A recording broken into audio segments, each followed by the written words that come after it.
Hello students. तो इस video में हम लोग class 12th physics chapter first का नेक्स्ट टॉपिक डिस्कस करेंगे, जो कि है हमारे पास electric field intensity due to a system of point charges.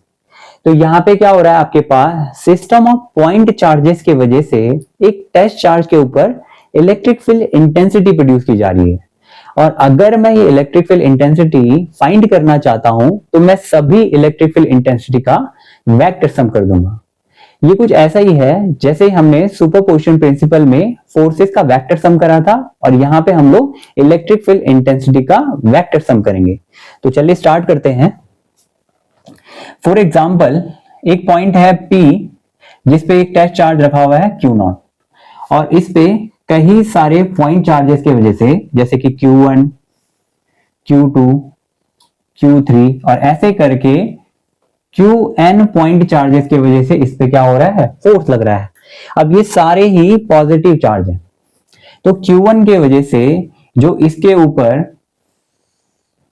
Electric field intensity produce की जा रही है, लेट सपोज वो क्या है, 1 है। इनके बिटवीन जो आपके पास डिस्टेंस है या पोजीशन वेक्टर की मैं बात करूं, वो हो गया आपके पास R1 वेक्टर। ठीक, Q2 की अगर हम बात करें तो Q2 इस टेस्ट चार्ज को अपने से दूर भगाने की कोशिश करेगा, क्योंकि सारे ही पॉजिटिव चार्ज है, तो होने क्या वाला है, रिपल्शन। तो इसकी जो इलेक्ट्रिक फील्ड इंटेंसिटी होगी वो होगी E2 इस डायरेक्शन में, क्लियर। और इसका जो पोजीशन वेक्टर हो गया वो हो गया suppose R2 vector. Similarly Q3 ने जो इलेक्ट्रिक फील्ड इंटेंसिटी प्रोड्यूस करी वो है सपोज E3, और इसकी जो पोजीशन वेक्टर है वो हो गया आपके पास R3 वेक्टर। सेम कंडीशन ऐसे करके Q1 के लिए आ जाएगी, और Q1 के वजह से जो इलेक्ट्रिक फील्ड इंटेंसिटी प्रोड्यूस हो रही है सपोज वो है En, और इसका जो पोजीशन वेक्टर है वो है Rn वेक्टर। ठीक, तो अब मैं क्या करूंगा, इन सभी का वेक्टर सम कर दूंगा। यानी अगर मुझे इलेक्ट्रिक फील्ड इंटेंसिटी फाइंड करनी है एट पॉइंट P, तो क्या हो जाएगा, E1 vector plus E2 vector plus E3 vector, और ऐसे करके आपके पास ये चला जाएगा En वेक्टर तक। इसको हम लोग इक्वेशन फर्स्ट सेलेक्ट कर लेंगे। अब यहां पे मैं क्या करूंगा, सेपरेटली E1 की वैल्यू, E2 की वैल्यू फाइंड करूंगा, ऐसे करके En की वैल्यू फाइंड करूंगा, और लास्ट में इस फर्स्ट इक्वेशन में मैं पुट कर दूंगा। क्लियर। तो चलिए स्टार्ट करें। तो यहां पे electric field intensity at point P, at point P due to charge Q1 के वजह से P पॉइंट पे जो इलेक्ट्रिक फील्ड इंटेंसिटी प्रोड्यूस हो रही है। अब देखो ये कंडीशन बन रही है आपके वो पॉइंट चार्ज की, ये Q1 हो गया, और यहाँ पे क्या है आपके पास R1 डिस्टेंस पे एक टेस्ट चार्ज रखा हुआ है, तो इसके वजह से क्या इलेक्ट्रिक फील्ड इंटेंसिटी प्रोड्यूस हो रही है। तो आपको पता है electric field intensity due two point charge का फॉर्मूला होता है आपके पास KQ/R², तो वही फॉर्मूला मैं यहाँ पे यूज कर लूंगा। तो जो E1 आएगा मेरा वो क्या आएगा, KQ/R²। तो K तो आ गया, और यहाँ पे आपके पास चार्ज की जगह पे Q1 अपॉन में R², इनका जो पोजीशन वेक्टर है वो क्या है, R1 है, तो यहाँ पे आ जाएगा R1 का स्क्वायर। अब अगर मुझे डायरेक्शन शो करनी है तो उसके लिए मैं यूज करूंगा यूनिट वेक्टर, तो यहां पे मैं लगा दूंगा R1 कैप। क्लियर। सिमिलरली मैं फाइंड कर दूंगा E2, यानी चार्ज Q2 की वजह से कितनी इलेक्ट्रिक फील्ड इंटेंसिटी प्रोड्यूस हो रही है, तो वो हो रही है आपके पास K, यहाँ पे चार्ज की जगह पे क्या आ जाएगा, Q2 अपॉन में इनका जो पोजीशन वेक्टर है वो क्या है, R2, तो यहाँ पे आ जाएगा R2 का स्क्वायर। ठीक, अब डायरेक्शन शो करनी है तो क्या हो जाएगा, R2 कैप। इसी तरीके से आप फाइंड कर सकते हो En के लिए,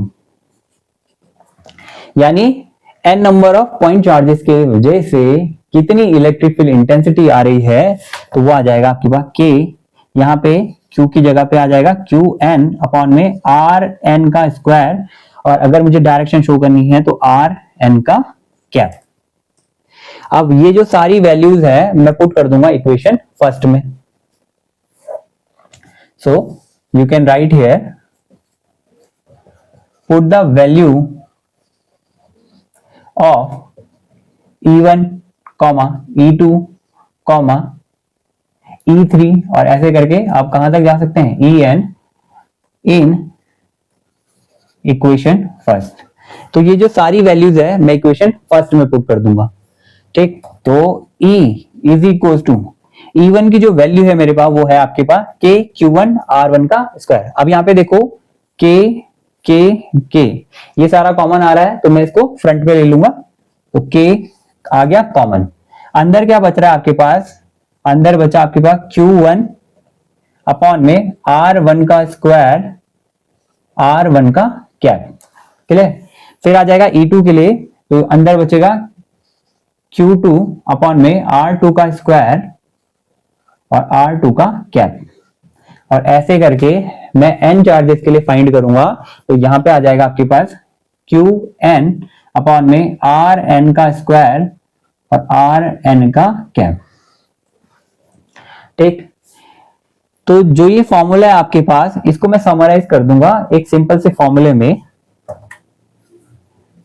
तो E तो एज इट इज रहा, K की वैल्यू मैंने लिख दी आपके पास 1/4 पाई एप्सिलॉन, यहां पे आ जाएगा summation I is equal to 1 to n, ठीक है। 1 से स्टार्ट हुआ और n पे एंड हुआ, Q I अपॉन में R I का स्क्वायर R I का कैप। तो इस छोटे से फॉर्मूले में मैंने इसको क्या कर दिया, समराइज कर दिया।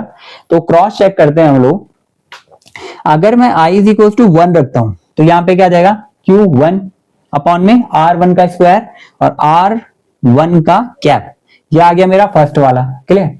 अब मैं I इज इक्वल टू 2 रखता हूं तो यहां पे आ जाएगा आपके पास Q2 अपॉन में R2 का स्क्वायर R2 का कैप, ये आ गया मेरा सेकंड। और ऐसे करके मैं अगर I is equal to n रखता हूं तो यहां पे क्या आ जाएगा Qn Rn का स्क्वायर और Rn का कैप, तो ये आ गया मेरा लास्ट वाला, क्लियर। तो आई होप आपको ये कॉन्सेप्ट समझ में आया होगा। तो इस वीडियो में इतना ही। बात करें होमवर्क क्वेश्चन की, तो होमवर्क क्वेश्चन ये रहा स्क्रीन पे आपके सामने। तो till then bye bye and take care, thank you.